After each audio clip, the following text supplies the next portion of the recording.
យើងសម្លឹងមើលទៅផ្ទៃមេឃមើលទៅលើលំហអាកាសដ៏សែនឆ្ងាយហើយស្រមៃចង់ទៅដល់ភពអង្គារប៉ុន្តែតើអ្នកដឹងទេថាទីកន្លែងអថកំបាំងបំផុត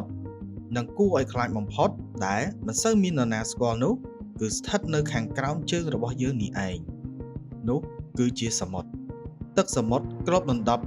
70% នៃភពផែនដីតែយើងទើបតែស្គាល់វាបានបណ្ដោះ 5% ផងតើមានអ្វីលាក់ខ្លួននៅខាងក្រោមភាពងងឹតសូនឈឹងនោះថ្ងៃនេះយើងនឹងធ្វើដំណើរចុះទៅខាងក្រោមពីផ្ទៃទឹកដែលមានពន្លឺព្រះអាទិត្យចុះទៅដល់ជម្រៅជាង 10000 ម៉ែត្រដែលជាកន្លែងសម្ពាធទឹកអាចកំទេចរត់ក្រោះបានត្រឹមតែមួយប្រពេចភ្នែកតែប៉ុណ្ណោះ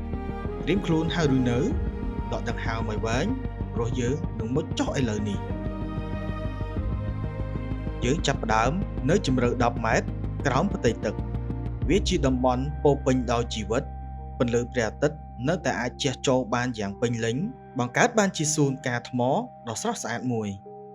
មនុស្សធម្មតាអាចមុជទឹកលេងនៅទីនេះបានដោយប្រើឧបករណ៍ស្កូបាដកដង្ហើមធម្មតា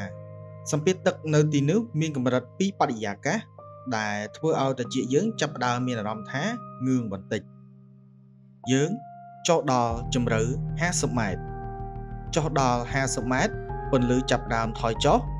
នេះជាជម្រៅអតិបរមាសម្រាប់មុជទឹកស្កូបាធម្មតាទីនេះគឺជាដែនកំណត់សុវត្ថិភាពចុងក្រោយសម្រាប់អ្នកមុជទឹកកម្សាន្តទូទៅនៅជម្រៅនេះមនុស្សប្រឈមនឹងបាតុភូតមួយហៅថា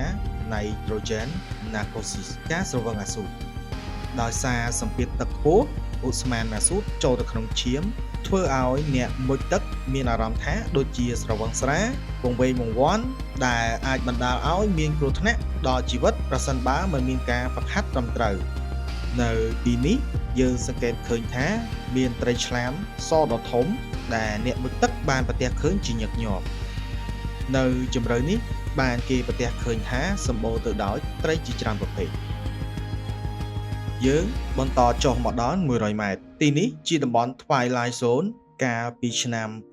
2007 លោក Herbert Nish បានបំបែកឯកតកម្មពិភពលោកក្នុងការមុជទឹកដោយអត់ដង្ហើមចុះទៅដល់ជម្រៅ 214 ម៉ែត្រវាជារឿងដ៏អស្ចារ្យដែលរាងកាយមនុស្សអាចទ្រាំទ្រទៅនឹងសម្ពាធដ៏ធ្ងន់នេះបានដោយសួតរបស់គាត់ត្រូវរួមតូចប៉ុនផ្លែក្រូចសើចតែប៉ុណ្ណោះ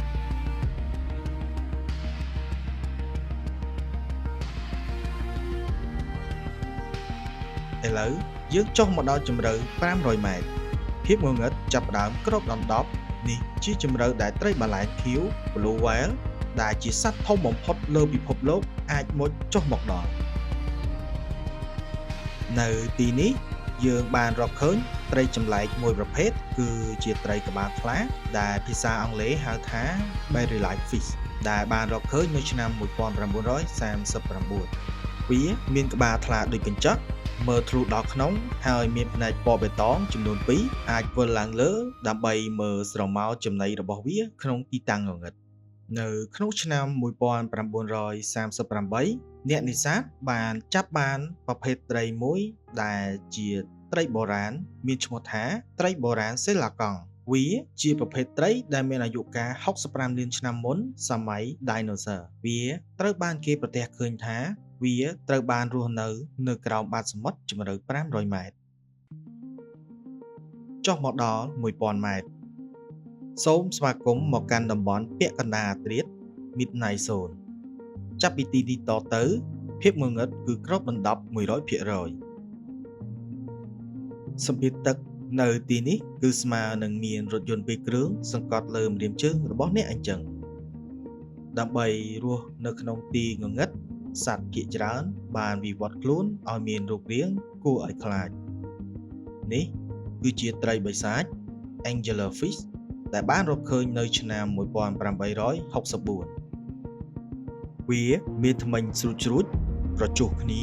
និងមានសាច់ដុះចេញពីក្បាលបញ្ចេញពន្លឺដូចជាអំពូលភ្លើងដើម្បីល្បួងចំណីក្នុងទីងងឹតកាន់តែរន្ធត់ជាងនេះទៅទៀតអ្នកវិទ្យាសាស្ត្រជប៉ុនបានថតវីដេអូជាប់មឹកយក្ស Giant Squid នៅឆ្នាំ 2012 វាមានប្រវែងទៅដល់ 13 ម៉ែត្រនិងមានភ្នែកប៉ុនចានបាយ ស័ក្តិសមជាបិសាចក្រាខិនក្នុងរឿងព្រេងនិទានពិតៗយើងចុះមកដល់ជម្រៅ 4000 ម៉ែត្រនៅទីនេះគឺជាវាលភក់ល្បាប់ដ៏ធំសម្ពាធទឹកនៅទីនេះប្រហែលជា400ដងនៃសម្ពាធលើគោកនេះគឺជាជម្រៅនៃទីបញ្ចុះសពនាវាដ៏ល្បីល្បាញគឺ Titanic ដែលដេកលក់នៅជម្រៅប្រមាណជា3800 ម៉ែត្រតាំងពីឆ្នាំ1912មកទល់សព្វថ្ងៃនៅក្នុងជម្រៅដ៏ជ្រៅបែបនេះបើនាវាមុជទឹកមានស្នាមប្រេះត្រឹមតែប៉ុនសរសៃសក់វានឹងត្រូវទុះកំទេចម៉ត់ក្នុងរយៈពេលមិនដល់1 វិនាទីឡើយដូចជាករណីនាវាមុជទឹកទីតាន់ដែលបានជួបឧបទ្ទហេតុកាលឆ្នាំ2023កន្លងផុតទៅក្នុងបរិយាកាសដ៏កាចសាហាវនេះយើងបែរជារកឃើញមឹកដាំបូនៅក្នុងឆ្នាំ1920វាជាមឹកដែលរស់នៅជ្រៅជាងគេបង្អស់វាមានត្រចៀកធំសងខាងមើលទៅដូចជាសត្វដំរីតុក្កតាដាំបូដ៏គួរឲ្យស្រឡាញ់នៅឆ្នាំ1833គេបានប្រទះឃើញត្រីចង្កូមបិសាចដែលមានធ្មេញវែងជាងគេបង្អស់នៅក្នុងពិភពលោកបើធៀបនឹងទំហំខ្លួន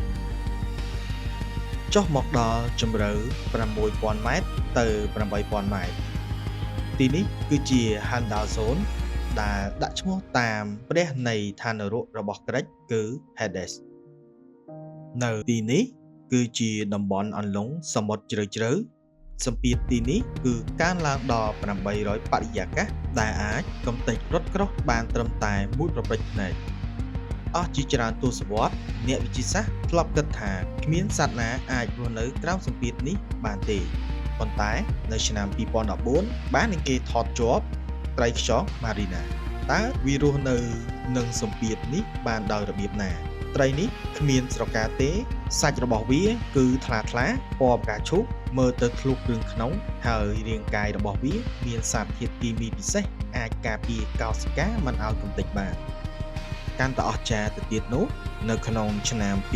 2023ទើបគេប្រទះឃើញមានត្រីខ្យងប្រភេទថ្មីគឺមានឈ្មោះថា Imperial Snailfish ដែលនៅជម្រៅទៅដល់8336 ម៉ែត្រវាខ្លះជាត្រីដែលគេចាត់ទុកថាជាត្រីរស់នៅជ្រៅជាងគេបំផុតក្នុងប្រវត្តិសាស្ត្រ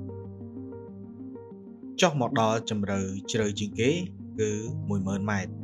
ទីបំផុតយើងមកដល់ចំណុចដែលជ្រៅបំផុតនៃភពផែនដីគឺ Challenger Deep នៅក្នុងអន្លង់ Mariana Trench ប្រសិនបើអ្នកយកភ្នំ Everest ដែលខ្ពស់ជាងគេនៅលើពិភពលោកមកទម្លាក់នៅទីនេះកំពូលភ្នំនឹងលិចក្រោមទឹកជាង2គីឡូម៉ែត្រទៀតឯណោះសម្ពាធទឹកនៅទីនេះគឺជាង1000ដងនៅផ្ទៃខាងលើនៅក្នុងឆ្នាំ1960លោក Don Wall និងលោក Zapika ជាមនុស្សដំបូងបង្អស់ដែលបានចុះមកដល់ទីនេះដោយបានជិះយានឈ្មោះថា 3S ក្នុងនោះផងដែរនៅឆ្នាំ2012លោក James Cameron ដែលជាអ្នកដឹកនាំរឿង Titanic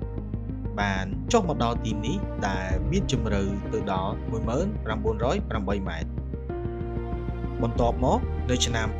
2019លោក Victor Vescovo បានបំបែកកំណត់ត្រាពិភពលោកដោយបានមុជចុះទៅដល់ចំណុចជ្រៅបំផុតនៃអន្លង់ Mariana នៅក្នុងជម្រៅប្រមាណជាង1928 ម៉ែត្រដោយប្រើប្រាស់នាវាមុជទឹកឈ្មោះថា DSV Limited Victor ឧបសគ្គដ៏ធំបំផុតមិនមែនត្រឹមតែសម្ពាធនោះទេនាវាមុជទឹកត្រូវមានកម្រាស់ក្រាស់មែនទែនហើយការធ្វើដំណើរត្រូវចំណាយពេលរាប់ម៉ោងក្នុងការចុះទៅដល់ទីនោះប្រសិនបើមានបញ្ហាគឺគ្មាននរណាអាចចុះមកជួយសង្គ្រោះបាននោះឡើយនៅទីជម្រៅជ្រៅបំផុតដែលមនុស្សស្ទើរតែទៅមិនដល់ក្រៅពីបានរកឃើញពពួកបាក់តេរីនិងសត្វតូចៗដូចជា Xeno 504 សត្វឯកោសិកាធំបំផុតនិង Amphiphod ជាកំពឹសសមុទ្រស្លេកៗនៅក្នុងជម្រៅជាង10000 ម៉ែត្រអ្វីដែលធ្វើឲ្យពិភពលោកញាក់ផ្អើលនិងសោកស្ដាយបំផុតនោះគឺក្នុងការរុករកដោយលោក Victor Vescovo នៅក្នុងឆ្នាំ2019លោកបានរកឃើញថង់ផ្លាស្ទិកនិងសម្បកស្ករគ្រាប់ដែលដេកស្ងៀមនៅបាតសមុទ្រជ្រៅនៃពិភពលោកទោះបីជាបាតសមុទ្រជ្រៅនេះជាកន្លែងដែលមនុស្សសឹងតែទៅមិនដល់ យ៉ាងណាក្តីការបំផ្លាញរបស់មនុស្សបានទៅដល់ទីនោះមុនយើងបាត់ទៅហើយសមុទ្រនៅតែបន្តលាក់បាំងអថកម្បាំងរាប់លានទៀតពីយើងតើនៅមានសត្វចម្លែកអ្វីខ្លះដែលយើងមិនទាន់រកឃើញប្រហែលជាថ្ងៃណាមួយបច្ចេកវិទ្យានឹងអនុញ្ញាតឲ្យយើងរុករកទីនោះបានកាន់តែទូលំទូលាយសូមអរគុណសម្រាប់ការទស្សនា